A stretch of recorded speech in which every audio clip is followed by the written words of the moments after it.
بسم اللہ الرحمن الرحیم۔ شروع اللہ کے نام سے جو بڑا مہربان نہایت رحم والا ہے۔ حضرت ابو الحسن رحمۃ اللہ علیہ فرماتے ہیں، میں نے 3 چیزوں کی انتہا اور غایت کو پایا۔ نمبر 1، حضور اکرم صلی اللہ علیہ وآلہ وسلم کے درجات عالیہ کی انتہا کو۔ نمبر 2، حق تعالیٰ کی معرفت کی غایت کو۔ نمبر 3، مکر و فریب نفس کی انتہا کو۔ رسول اللہ صلی اللہ علیہ وآلہ وسلم کا وارث وہ ہے جو کہ آپ صلی اللہ علیہ وآلہ وسلم کی اقتداء اور مطابقت کرے، نہ کہ وہ جو کاغذ کو سیاہ کرے۔ نماز روزہ تو سب کرتے ہیں، لیکن مرد وہ ہے جو 60 سال گزارے اور بائیں جانب کا فرشتہ ایک حرف بھی ایسا نہ لکھ سکے جس کے سبب اسے حق تعالیٰ کے سامنے شرمندہ ہونا پڑے۔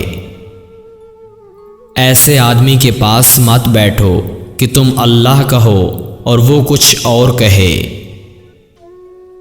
ایک لمحہ کے لیے اللہ کا ہو رہنا زمین و آسمان کے اعمال سے افضل ہے۔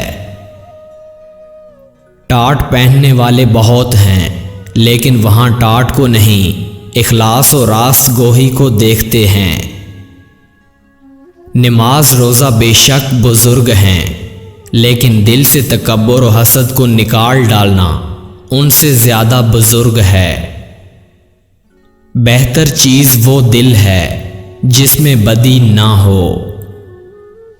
جس کا دن رات کسی مسلمان کی دل آزاری کے بغیر گزرے، وہ سمجھے کہ اس کا دن رات صحبت رسول میں گزرا۔ دنیا میں کوئی چیز اس سے زیادہ سخت تکلیف دہ نہیں کہ تیری کسی کے ساتھ خصومت ہو۔ اگر کوئی شخص کسی مسلمان کو تکلیف دے تو حق تعالیٰ اس کی کوئی عبادت قبول نہیں کرتا۔ اللہ کی دوستی اس شخص کے دل میں نہیں ہو سکتی جس کے دل میں مخلوق کی محبت اور خیر خواہی نہ ہو۔ مجھے یہ گوارا ہے کہ دنیا سے قدردار ہو جاؤں اور قیامت کے دن قدردار میرا دامن کھینچیں، لیکن یہ ہرگز گوارا نہیں کہ کوئی سائل مجھ سے سوال کرے اور میں رد کر دوں۔ جوان مرد ایک دریا ہے جس سے 4 نہریں نکلتی ہیں۔ نمبر 1، سخاوت۔ نمبر 2، اللہ کی مخلوق پر شفقت۔ نمبر 3، مخلوق سے بے نیازی۔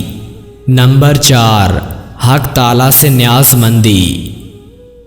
مجھے الہام ہوا کہ جو شخص تیری مسجد میں آئے اور نماز پڑھے، اس پر دوزخ کی آگ حرام ہو گئی اور وہ عابدوں کی صفت میں اٹھایا جائے گا۔ جس نے مجھے دوست رکھا، اللہ تعالیٰ اسے دوست رکھے گا۔ ان 6 چیزوں کی شکایت مت کر۔ نمبر 1، اپنی قسمت کی اور زمانہ کی۔ نمبر 2، اولاد کے سامنے اپنے بڑوں کی۔ نمبر 3، اپنا ذاتی ہوتے ہوئے مکان کی تنگی کی۔ نمبر 4، ماں باپ اور استاد کی۔ نمبر 5، غیر کے سامنے اپنے دوست کی۔ نمبر 6، بیوی کے سامنے اس کے مہکے والوں کی۔ عالم علم کی جستجو میں اور زاہد زید و ریاضت میں سرگرداں رہتا ہے، لیکن ابو الحسن اس فکر میں رہتا ہے کہ کسی مسلمان کو راحت پہنچائے اور کس کا بار غم اٹھائے۔